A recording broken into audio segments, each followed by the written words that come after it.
जय श्री कृष्ण बंधुओं, आपके अपने चैनल भक्ति की शक्ति में बहुत बहुत स्वागत है। आज हम इस वीडियो के माध्यम से श्रवण करेंगे जेठ मास कथा की 19वीं अध्याय। तो भगवान श्री हरि विष्णु का ध्यान करके आज की पावन कथा का प्रारंभ करते हैं। श्री नारद जी कहते हैं, हे राजेंद्र, अब भगवान श्री कृष्ण की अन्य लीला भी सुनिए। ये लीला उनके बाल्यकाल की है, तथापि उनके प्रौढ़ावस्था की प्राप्ति के बाद प्रकाशित हुई। श्री कृष्ण गोवत्स एवं गोप बालकों की मृत्यु के समान भयंकर अघासुर मुख से रक्षा करके उपरांत उसका आनंद बढ़ाने की इच्छा से यमुना तट पर जाकर बोले, प्रिय सखाओं, यह कोमल बालुकामय तट तो बहुत ही सुंदर है। शरद ऋतु में खिले हुए कमलों के पराग से पूर्ण है। शीतल मंद एवं सुगंधित त्रिविध वायु से शोभित है। यह तटभूमि भौरों के गुंजार से युक्त एवं कुंज और वृक्ष लताओं से सुशोभित है। अरे गोप बालकों, दिन का एक पहर तो बीत ही गया है, भोजन का समय भी हो गया है। अतएव इस स्थान पर बैठकर भोजन कर लो। और कोमल बालुका वाली यह भूमि भोजन करने के उपयुक्त दिख रही है। बछड़े भी यहाँ जल पीकर हरी भरी घास चरते रहेंगे। गोप बालकों ने श्री कृष्ण की यह बात सुनकर कहा, ऐसा ही हो। और वे सब के सब भोजन करने के लिए यमुना तट पर बैठ गए। इसके उपरांत जिनके पास भोजन सामग्री नहीं थी, उन बालकों ने श्री कृष्ण के कान में दीनवाणी से कहा कि हम लोगों के पास तो भोजन के लिए कुछ भी नहीं है, अतः हम लोग यहाँ क्या करें। नंदगांव यहाँ से बहुत दूर है, अतः हम लोग अपने बछड़े को लेकर चले जाते हैं। यह सुनकर श्री कृष्ण बोले, प्रिय सखाओं, शोक मत करो, मैं सबको यत्नपूर्वक आग्रह के साथ भोजन कराऊंगा, इसलिए तुम सब मेरी बात पर भरोसा करके निश्चिंत हो जाओ। तब श्री कृष्ण की यह बात सुनकर वे लोग उनके निकट ही बैठ गए और फिर अन्य बालक अपने अपने चीखों को खोलकर श्री कृष्ण के साथ भोजन करने लगे। श्री कृष्ण ने गोप बालकों के साथ, जिनकी उनके सामने भीड़ लगी हुई थी, एक राज्य सभा का आयोजन किया। समस्त गोप बालक उनको घेर कर बैठ गए। यह लोग अनेक रंगों के वस्त्र पहने हुए थे और श्री कृष्ण पीला वस्त्र धारण करके उनके बीच में बैठ गए। नारद जी कहते हैं कि हे विदेह, उस समय गोप बालकों से घिरे हुए श्री कृष्ण की शोभा देवताओं से घिरे हुए देवराज इंद्र के समान अथवा पंखुड़ियों से घिरी हुई स्वर्णिक कमल की कर्णिका अर्थात केसर युक्त भीतरी भाग के समान हो रही थी। कोई बालक कुसुमों, कोई अंकुरों, कोई पल्लवों, कोई पत्तों और फलों और अपने अपने हाथों में कोई पत्थरों, कोई झिंगों को ही पात्र बनाकर भोजन करने लगे। उसमें से एक बालक ने शीघ्रता से कौर उठाकर श्री कृष्ण के मुख में दे दिया। श्री कृष्ण ने भी उस ग्रास का भोग लगाकर सबकी ओर देखते हुए कहा, भैया, अन्य बालकों को भी अपनी अपनी स्वादिष्ट सामग्री चखाओ ना, मैं तो स्वाद के बारे में कुछ भी नहीं जानता। बालकों ने कहा, ऐसा ही होगा। ऐसा कहकर अन्य बालकों को भोजन के ग्रास ले जाकर दिए। फिर वे भी उन ग्रासों को खाकर एक दूसरे की हंसी करते हुए उसी प्रकार बोल उठे। सुबल ने पुनः हरि के मुख में ग्रास दे दिया, परंतु श्री कृष्ण उस कौर में से थोड़ा खाकर हंसने लगे। इस प्रकार जिसने कौर खाया वे सभी जोर जोर से हंसने लगे। बालक बोले, नंद नंदन सुनो, जिनके नाना मूढ़ अर्थात मूर्ख हैं, उसको भोजन का ज्ञात नहीं रहता, इसलिए तुमको स्वाद प्राप्त ही नहीं हुआ। फिर इसके बाद श्री दामा ने माधव को और अन्य बालकों को भोजन के ग्रास दिए। ब्रज बालकों ने उसको उत्तम बताकर उसकी बहुत प्रशंसा की। इसके बाद बरुपत नाम के एक बालक ने पुनः श्री कृष्ण और एवं अन्य बालकों को आग्रहपूर्वक को दिया। श्री कृष्ण आदि वे सभी लोग थोड़ा थोड़ा खाकर हंसने लगे। बालकों ने कहा, यह भी सुबल के ग्रास जैसा ही है, हम सभी को खाकर उद्विग्न हुए हैं। इस प्रकार सभी ने अपने अपने ग्रास चखाए और सभी परस्पर हंसने हंसाने और खेलने लगे। उस समय भगवान श्री कृष्ण का स्वरूप क्या था, उसे ध्यानपूर्वक सुनिए और अपने मन की आंखों से अनुभव करने की प्रयास कीजिए। सुनिए, कटी वस्त्र में वेणु, बगल में लकुटी एवं सिंगा, बाएं हाथ में भोजन का कौर और अंगुलियों के बीच में फल, माथे पर मुकुट और कंधे पर पीला दुपट्टा, गले में बनवाला, कमर में करदनी और पैरों में नुपुर और हृदय प्रति वत्स तथा कौस्तुभ मणि धारण की हुई थी। श्री कृष्ण गोप बालकों के बीच में बैठकर अपनी विनोद भरी बातों से बालकों को हंसाने लगे। इस प्रकार यज्ञ भक्तों श्री हरि भोजन करने लगे, जिनकी देवता एवं मनुष्य आश्चर्यचकित होकर देखते रहे। इस प्रकार श्री कृष्ण के द्वारा रक्षित बालकों का जिस समय भोजन हो रहा था, उसी समय बछड़े घास की लालच में पड़कर दूर के एक घने वन में घुस गए। को बालक भय से व्याकुल हो गए। अब यह देखकर श्री कृष्ण बोले कि तुम लोग मत जाओ, मैं बछड़ों को यहाँ लेकर आऊंगा। यूं कहकर श्री कृष्ण उठे और भोजन का कौर हाथ में लिए ही गुफाओं एवं कुंजों में तथा गहन वन में बछड़ों को ढूंढने लगे। जिस समय ब्रजवासी बालकों के साथ श्री कृष्ण यमुना तट पर रुचिपूर्वक भोजन कर रहे थे, उसी समय पद्मयोनि ब्रह्मा जी अघासुर की मुक्ति देखकर उसी स्थान पर पहुंच गए। और इस दृश्य को देखकर ब्रह्मा जी मन ही मन कहने लगे, ये तो देवादिदेव श्री हरि नहीं है, अपितु कोई गोप कुमार है। यदि यह श्री हरि होते तो गोप बालकों के साथ इतने अपवित्र अन्न का भोजन कैसे करते।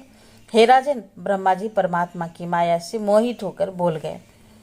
अब उन्होंने उनके अर्थात भगवान की मनोज्ञ महिमा को जानने का निश्चय किया। ब्रह्मा जी स्वयं आकाश से अवस्थित थे।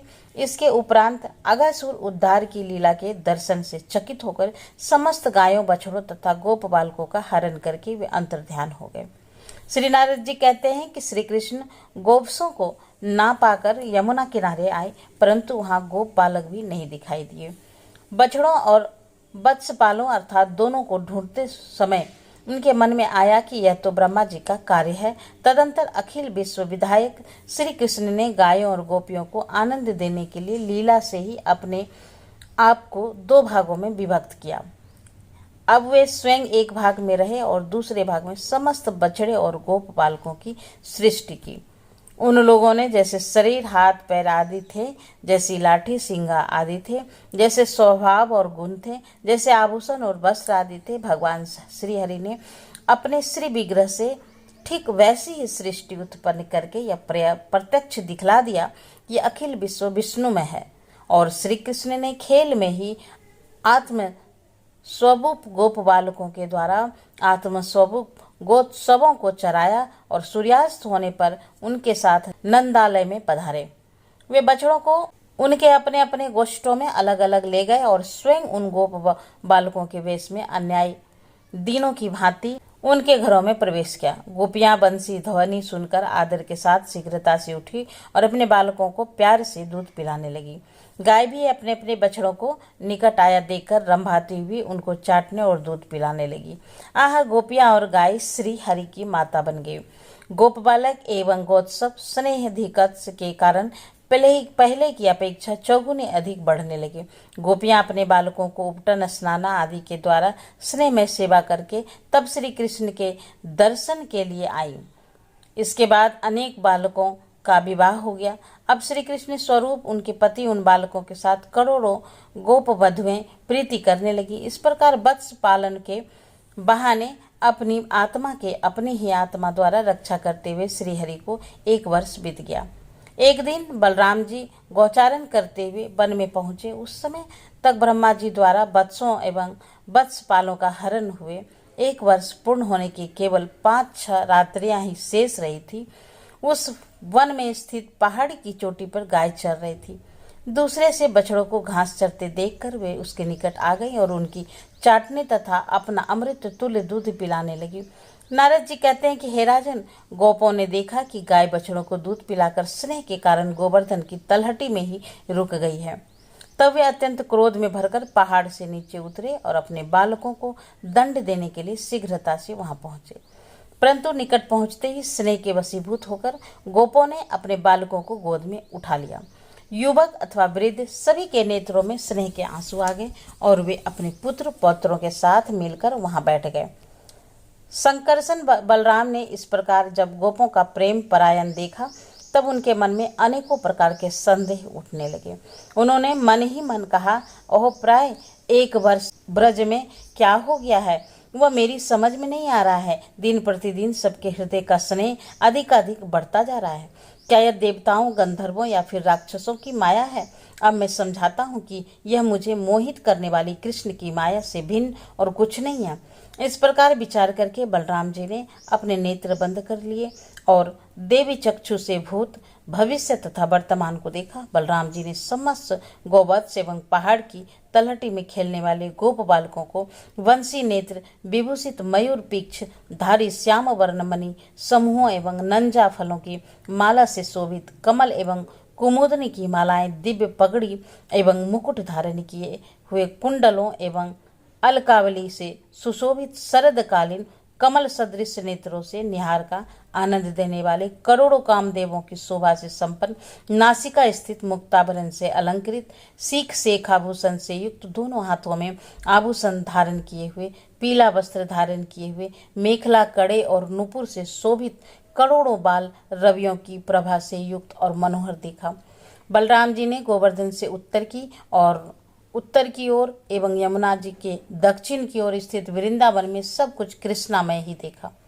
वे इस कार्य को ब्रह्मा जी और श्री कृष्ण का किया हुआ जानकर पुनः गोवत्सों एवं वत्सपालों का दर्शन करते हुए श्री कृष्ण से बोले, ब्रह्मा अनंत धर्म इंद्र और शंकर भक्ति युक्त होकर सदा तुम्हारी सेवा क्या करते हैं। तुम आत्माराम पूर्ण काम परमेश्वर हो। तुम शून्य में करोड़ों ब्रह्मांड की सृष्टि करने में समर्थ हो। और श्री नारद जी ने कहा कि जिस समय बलराम जी यूं कह रहे थे उसी समय ब्रह्मा जी वहां आए और उन्होंने गोवत्सों एवं गोप बालकों के साथ बलराम जी एवं श्री कृष्ण के दर्शन किए। अहो, मैं जिस स्थान पर गोवत्स तथा गोप बालकों को रख आया था वहां से श्री कृष्ण उनको ले आए हैं। यूं कहते हुए ब्रह्मा जी उस स्थान पर गए और वहां पर उन सबको पहले की तरह ही पाया। ब्रह्मा जी उनको निंद्रित देखकर पुनः ब्रज में आए और गोप बालकों के साथ श्री हरि के दर्शन करके विस्मित हो गए। वे मन ही मन कहने लगे, अहो कैसी विचित्रता है, ये लोग कहाँ से आए और पहले की ही भांति श्री कृष्ण के साथ खेल रहे हैं।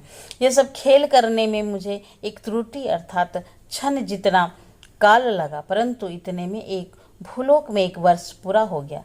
तथापि सभी प्रसन्न हैं, कहीं किसी को इस घटना का पता भी नहीं चला।